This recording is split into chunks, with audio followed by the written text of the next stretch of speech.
Saudara-saudari terkasih dalam Kristus, apa kabar? Semoga kita semua selalu dalam keadaan sehat dan penuh sukacita. Hari ini, saya ingin mengajak kita semua merenungkan sebuah bagian yang sangat kuat dari Injil Lukas, yaitu dari bab 19, ayat 45 sampai ke 48. Ini adalah kisah ketika Yesus masuk ke Bait Allah dan mengusir para pedagang.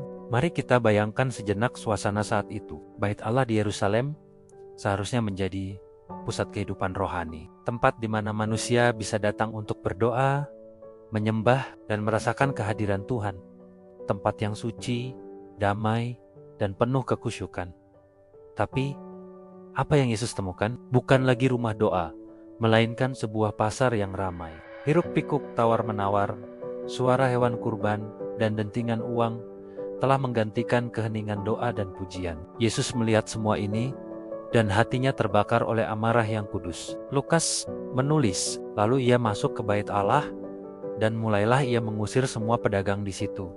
Ini bukan tindakan impulsif, teman-teman. Ini adalah sebuah pernyataan profetik yang sangat kuat. Yesus tidak marah karena perdagangannya, tapi karena tempat dan tujuan dari perdagangan itu. Bait Allah yang seharusnya menjadi rumah doa telah diubah menjadi sarang penyamun. Apa artinya ini bagi kita hari ini? Mungkin kita tidak berdagang secara harfiah di dalam gedung gereja, tapi renungan ini mengajak kita untuk melihat ke dalam diri kita sendiri. Rasul Paulus dalam 1 Korintus mengingatkan kita bahwa tubuh kita adalah bait Roh Kudus.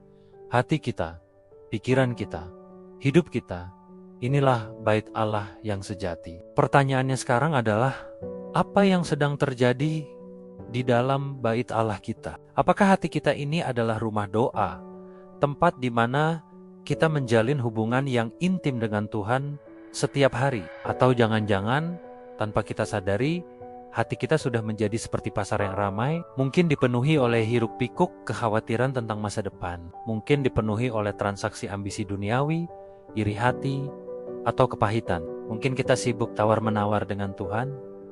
Tuhan, kalau Engkau memberiku ini, aku akan melakukan itu. Yesus tidak hanya mengusir para pedagang, dia kemudian melakukan hal yang paling penting. Dia mengajar. Ayat 47 mengatakan, tiap-tiap hari ia mengajar di dalam bait Allah.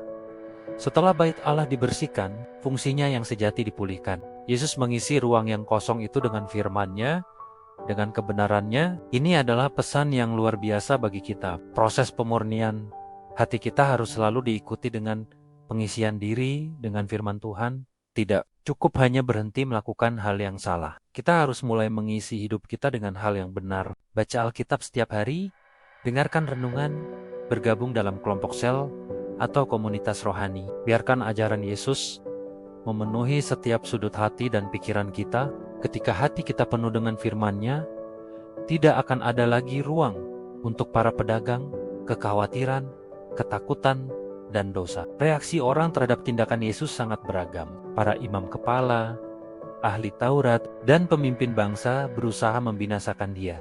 Mereka merasa terancam karena Yesus mengganggu status quo mereka. Tapi di sisi lain, seluruh rakyat terpikat kepadanya dan ingin mendengarkannya. Ini menunjukkan bahwa firman Tuhan selalu terlihat memecah belah. Ada yang menolak, ada yang menerima dengan sukacita. Di manakah posisi kita? Apakah kita merasa tidak nyaman ketika Tuhan mulai membersihkan hidup kita? Atau apakah kita justru terpikat dan rindu untuk mendengar suaranya lebih lagi? Mari kita ambil waktu sejenak hari ini untuk memeriksa bait Allah di dalam diri kita. Mintalah Roh Kudus untuk menunjukkan area mana saja dalam hidup kita yang sudah menjadi sarang penyamun. Mungkin ada kebiasaan buruk, sikap hati yang salah, atau prioritas yang keliru. Mari kita izinkan Yesus masuk dengan kuasa-Nya, membersihkan semua itu, dan memulihkan hati kita menjadi rumah doa yang sejati.